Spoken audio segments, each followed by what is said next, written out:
नमस्कार। स्वागत है आपका द न्यूज लॉन्चर पर। मैं हूं अशोक वानखड़े। लेकर आया हूं आपका अपना कार्यक्रम the x ray. SIR, Vande Mataram, सर्वोच्च न्यायालय, इंडिगो, बहुत सारे हैं। गोवा की आग, कई देश के शहरों में ठंड का प्रकोप। इन सारों के बीच में एक ऐसी खबर दिखी जो देख के मैं चौंक भी गया। कांग्रेस से खबर थी, और जिस कांग्रेस को हम बार बार कहते थे कि राहुल गांधी सिर्फ बोलते हैं करते नहीं, वहां कुछ कार्यवाही होती हुई दिखाई दी। तो मैंने उस हेडलाइन को पढ़ा, और हेडलाइन को पढ़ने के बाद मुझे लगा इसको एक्सरे से देखना चाहिए। जो हेडलाइन मैंने पढ़ी वो ये थी, नवजोत सिंह सिद्धू की पत्नी कांग्रेस से निलंबित, 500 करोड़ के सीएम वाले बयान पर हुई कार्यवाही।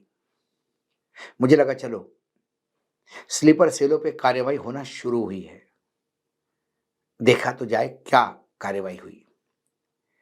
नवजोत कौर सिद्धू ने बीते शनिवार को कहा था, अगर कांग्रेस नवजोत सिद्धू को पार्टी का मुख्यमंत्री पद का चेहरा घोषित करती है तो वह सक्रिय राजनीति में लौट आएगी।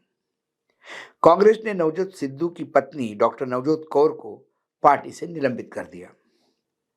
कांग्रेस ने नवजोत सिद्धू की पत्नी कौर को पार्टी से निलंबित कर दिया। नवजोत कौर सिद्धू ने 500 करोड़ रुपए के सीएम बनाने को लेकर एक बयान दिया था, जिस पर घमासान मचा हुआ था।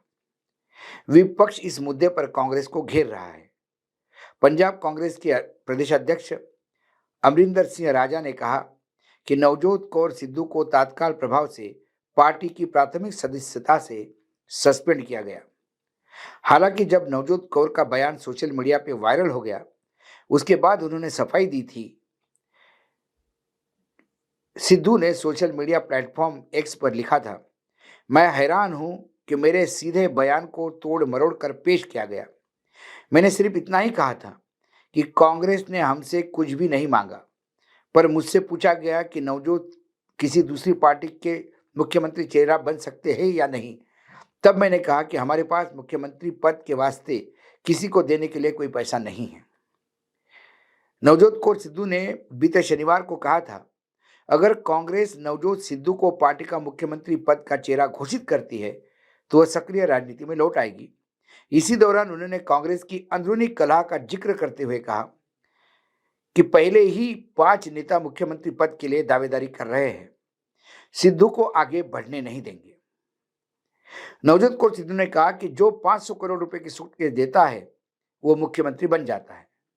उन्होंने कहा कि हमारे पास मुख्यमंत्री की कुर्सी सुरक्षित करने के लिए 500 करोड़ रुपए नहीं है। इसके बाद पत्रकारों ने पूछा कि क्या सिद्धू को मुख्यमंत्री बनाने के लिए किसी ने 500 करोड़ रुपए मांगे थे। इस जवाब में नवजोत कौर सिद्धू ने कहा था कि 500 करोड़ रुपए का सूटकेस देता है वही मुख्यमंत्री बन जाता है। अब इसमें तोड़ मरोड़ करके क्या बोला, सवाल ये है। जब मैं एक्सेस देखता हूं तो मुझे बड़ा हंसी भी आती है। नेता पहले बयान देता है और बयान पे जब कार्यवाही होती है तो बोलता है कि मीडिया ने तोड़ मरोड़ करके बोला। सबसे पहले यदि वो पार्टी से लॉयल कार्यकर्ता है, पार्टी की सक्रिय राजनीति से दूर है, दूर रहे। ये हर पार्टी के कार्यकर्ता का, हर शहरी का, वो भारत की एक नागरिक है। कोई राजनीतिक दल उसको कंपेल नहीं कर सकता कि वो आके राजनीति करे। आप राजनीति में थी, अब आप राजनीति में नहीं हैं। आप सक्रिय होने के लिए फिर से अपने पति को मुख्यमंत्री का पद चाहती हैं। ये तो बार्गेन हो गया। तो यदि पार्टी में आपकी सक्रियता इसलिए है कि आपके मुख्यमंत्री को, आपके पति को मुख्यमंत्री बनाना, तो डॉक्टर साहिबा पार्टी के लिए या राज्य के लिए काम नहीं कर रही है, वो अपने पति को मुख्यमंत्री बनाने के लिए काम कर रही है। उनको लगता है कि ये किसी चैनल का कॉन्ट्रैक्ट है जहां जोक सुनाने के लिए पैसे दिए जाते हैं या कमेंट्री करने के लिए पैसे दिए जाते हैं। ये कोई क्रिकेट की कमेंट्री का काम नहीं है, ये कोई किसी कॉमेडी शो का वहां बैठ के शेरशायरी करने वाला काम नहीं है। ये पंजाब को समर्पित होकर काम करने के लिए है। यदि पंजाब में आप राजनीति कर रहे हैं, यदि कांग्रेस ने आपको प्रदेशाध्यक्ष बनाया, तो ये आपका काम था कि पार्टी को मजबूत करे, लेकिन आपने सरकार को पलीता लगाया, लगातार सरकार के खिलाफ बोलते रहे। आप भाजपा से आए थे, तभी से लोग कह रहे थे कि आप भाजपा से आए हैं कि कांग्रेस में भाजपा द्वारा भेजे गए हैं, क्योंकि जब से कांग्रेस में नवजोत सिद्धू आए, तब से वो पार्टी को अंदरूनी ही अंदर डैमेज करते रहे। उसके बाद जब अध्यक्ष बनने के बाद उन्हें मुख्यमंत्री चेन्नी को बनाया, तो वो चेन्नी के खिलाफ फ्रंट खोल गए। कहीं ना कहीं कांग्रेस की आला कमान की कमजोरी थी कि वो ये बदतमीजियां सिद्धू परिवार की झेलते रहे, और इसके लिए यदि कोई जिम्मेदार है कांग्रेस में, तो हमको लगता है कि प्रियंका गांधी जिम्मेदार है, क्योंकि ये प्रियंका गांधी के अकाउंट में वहां पे अध्यक्ष बने थे। ये प्रियंका गांधी ही उनको प्रमोट कर रही थी, लेकिन प्रियंका जी ये नहीं समझ पाई ये स्लीपर सेल है या वाकई कांग्रेस के लिए जी जान लगाने वाले एक कार्यकर्ता। वो आए तो कांग्रेस में मक्खन खाने या कांग्रेस को पूर्ण रूप से अंदर से खोखला करने, ये वो सिद्धू ही जाने। लेकिन जब सिद्धू कांग्रेस में आए, तब से पंजाब कांग्रेस का ग्राफ उत्तर से सीधा दक्षिण की तरफ जाने लगा। आज उनके पत्नी का यह स्टेटमेंट कि मेरा वक्तव्य तोड़ मरोड़ करके बोला गया, मुझे पूछा गया कि कोई और पार्टी आपको मुख्यमंत्री बनाना चाहती है क्या, कहां वैकेंसी है। वर्तमान में आम आदमी पार्टी का मुख्यमंत्री बैठा हुआ है, आम आदमी पार्टी उसी के नेतृत्व में चुनाव लड़ेगी, क्यों किसी और को मुख्यमंत्री बनाएगी। वो अच्छा रिजल्ट देगा तो फिर वापस आएगा सत्ता में। अकाली दल में भी जगह नहीं है, भाजपा की औकात नहीं है मुख्यमंत्री बनाने की। रही बात कांग्रेस, कांग्रेस में आप खुद ही कह रही कि 5-5 लोग दावेदार हैं। दावा हर आदमी को करने का अधिकार है, लेकिन वो काम करके दावे करते हैं, काम करके अपने आप को उस पोस्ट लायक बताते हैं, ना कि अपने घरवाली से ब्लैकमेल करवाते हैं कि मेरे पति को मुख्यमंत्री नहीं बनाया तो हम सक्रियता नहीं करेंगे। नवजोत सिद्धू का परिवार जितना कांग्रेस में सक्रिय होगा, उतना कांग्रेस डैमेज होगा। पार्टी ने उनको तत्काल प्रभाव से निलंबन कर दिया।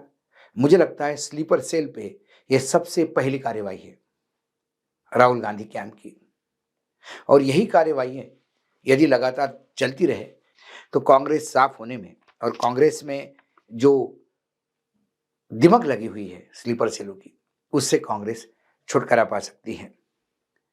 हालांकि गद्दारों में तो खलबली मच गई होगी, कई लोग डैमेज कंट्रोल के लिए इधर उधर भाग रहे होंगे, लेकिन राजनीति ये मस्करेबाजी नहीं, राजनीति शेर शायरी और तुकबंदी नहीं।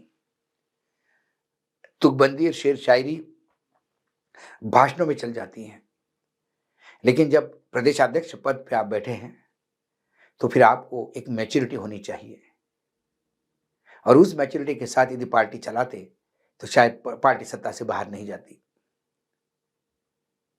पार्टी ने बहुत नुकसान झेला है नवजोत सिद्धू को प्रमोट करने में, लेकिन आखिर पार्टी को समझ में आ गया, देर आए दुरुस्त आए। और भी बहुत स्लीपर सेल है, पंजाब ही नहीं, हर राज्य ही छोड़िए, कांग्रेस के हेडक्वार्टर में ही आए बाएं दाएं बहुत सारे स्लीपर सेल हैं। बड़े बड़े पदों पे स्लीपर सेल बैठे हैं, लोग दावा करते कि वही पार्टी चला रहे हैं। अपेक्षा है कि राहुल गांधी उनके भी एक्शन लेंगे, या गद्दारों को माफी नहीं, इस फॉर्मूले पे यदि राहुल गांधी चले तो शायद जो स्लीपर सेल है वो सुधरने का प्रयास करेंगे, तो कांग्रेस को अच्छे दिन आएंगे। जब मैं इस तरह से देखता हूं तो मुझे एक थोड़ी सी आशा की किरण दिखती है कि कहीं ना कहीं तो एक्शन होना शुरू हो गया, देर से ही दुरुस्त से।